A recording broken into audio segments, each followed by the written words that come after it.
লোকসভায় পেশ হল আসন পুনর্বিন্যাস মহিলা আসন সংরক্ষণ কেন্দ্রশাসিত অঞ্চলের সীমানা সংশোধনী বিল। আসন পুনর্বিন্যাস বিলের বিরোধিতায় কংগ্রেস তৃণমূল লোকসভায় কালো পোশাক পরে বিরোধিতা ডিএমকে সাংসদদের।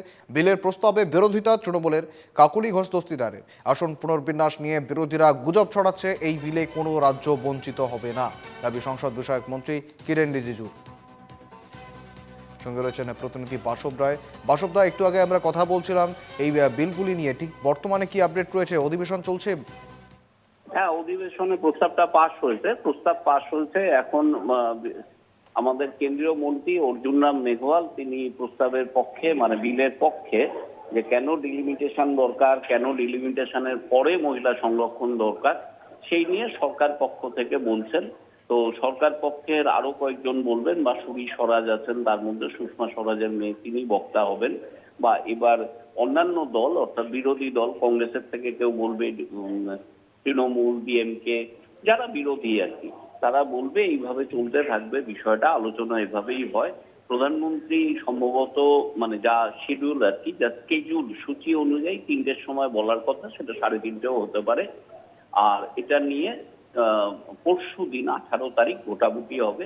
সেই ভোটাভুটিতে তারপর দেখা যাবে যে কি হয়। তবে এই বিলটা পাশ করাতে হলে সংবিধানের দুটো ধারা 81 এবং 82, এই দুটো ধারায় সামান্য পরিবর্তন করতে হবে। সংবিধান যখন সংশোধনের প্রশ্ন আসে, এটা 31তম সংশোধনী বিল, তখন গিয়ে লোকসভা এবং রাজ্যসভায় 2/3 মেজরিটি লাগে। অর্থাৎ লোকসভার 67% সদস্য বিলের পক্ষে ভোট দিলেই এই বিল পাশ হবে, ইকুয়ালি রাজ্যসভারও তাই। কিন্তু প্রকৃত চিত্রটা হচ্ছে সরকার পক্ষে এই সদস্য সংখ্যা দুদিকেই নেই। রাজ্যসভাতেও 21টা শর্ট আছে, আর লোকসভায় সরকার পক্ষের যে সদস্য এবং বিরোধীদের সদস্য, তার মধ্যে 2/3 মেজরিটি করতে গেলে সরকারের আরো 68 জন সাংসদের সমর্থন দরকার লোকসভায়, আর রাজ্যসভায় 21 জন। তো বিরোধীরা যেভাবে এককাট্টা এই বিলের বিপক্ষে, ডিলিমিটেশন বিলের বিপক্ষে, ধরে নেওয়া যায় এই বিল যেদিন ভোটাভুটি হবে পাশ না হওয়ার কথা। কিন্তু ভারতীয় রাজনীতি বিভিন্ন সময় বিভিন্ন দিকে গিয়েছে, ফলত ভোটাভুটিটা কি হবে পরে দেখা যাবে। আপাতত আলোচনা চলছে। শুভেন্দু, একবারে বাসবদা একটু সঙ্গে থাকুন, অন্যদিকে ঠিক কি বলছেন কেসি বেণুগোপাল এবং কিরেন রিজিজু, শুনে নেবো একবার।